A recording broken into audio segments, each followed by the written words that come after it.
પોરબંદરના ધારાસભ્ય અર્જુનભાઈ મોઢવાડિયાએ રાજ્યપાલ પાસે મંત્રી તરીકેના શપથ ગ્રહણ કર્યા હતા।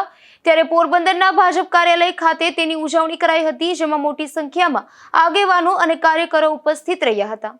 પોરબંદરના ધારાસભ્ય અર્જુનભાઈ મોઢવાડિયાને મંત્રી તરીકે સ્થાન મળ્યું છે, ત્યારે તેની ઉજવણી પોરબંદર ભાજપ કાર્યાલય ખાતે પણ કરવામાં આવી હતી। અર્જુનભાઈ મોઢવાડિયાએ શપથ ગ્રહણ કર્યા ત્યારે તેઓ લાઈવ કાર્યક્રમ ભાજપ કાર્યાલય ખાતે નિહાળવા પૂર્વ કેબિનેટ મંત્રી બાબુભાઈ બોખીરિયા, રામદેવભાઈ મોઢવાડિયા, કેતનભાઈ દાણી, પ્રવીણભાઈ ખોરાવા, અશોકભાઈ મોઢા અને ધર્મેશ પરમાર સહિત વિશાળ સંખ્યામાં ઉપસ્થિત આગેવાનો કાર્યકરોએ અર્જુનભાઈને મંત્રીપદ મળ્યાની ખુશી વ્યક્ત કરી હતી। ફટાકડા ફોડીને તથા મીઠાઈ દ્વારા ખુશાલી વ્યક્ત કરવામાં આવી હતી।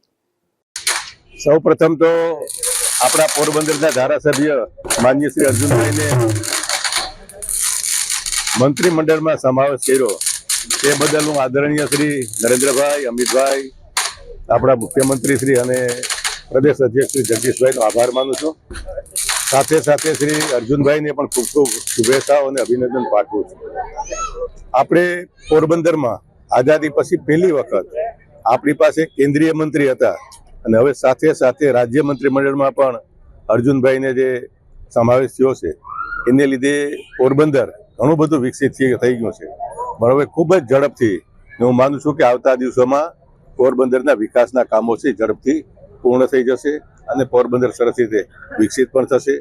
સાથે સાથે આપણે અપેક્ષાઓ પણ રાખીએ કે બધાય આપણે જે ટ્રાય કરીએ છીએ કોઈ ઉદ્યોગો આવે એટલે આ બંને મંત્રીઓ આવતા દિવસોમાં ઉદ્યોગો પણ આવે એવું પણ આપણે ઈચ્છીએ અને જેથી કરીને પોરબંદરનો સર્વાંગી વિકાસ થાય। ખાસ કરીને રામભાઈ મોકરિયા રાજ્યસભામાં છે, મનસુખભાઈ કેન્દ્રીય કેબિનેટમાં છે, અર્જુનભાઈને પણ મંત્રી પદ મળ્યું છે। કઈ રીતની આગળ ઝડપથી પ્રગતિ થઈ?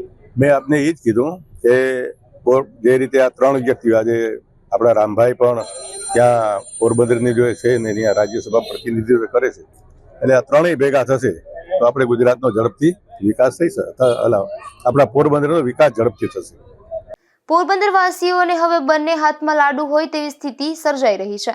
પોરબંદરના સાંસદ ડોક્ટર મનસુખભાઈ માંડવિયા કેન્દ્રીય મંત્રી તરીકે પોતાનું સ્થાન શોભાવી રહ્યા છે અને પોરબંદરને તેનો લાભ અપાવી રહ્યા છે, તો બીજી બાજુ હવે ધારાસભ્ય અર્જુનભાઈ મોઢવાડિયાને પણ રાજ્ય સરકારમાં મંત્રીપદ મળ્યું છે, તેથી પોરબંદરને ડબલ એન્જિનનો બેવડો લાભ થયો હોય તેવું જણાઈ રહ્યું છે।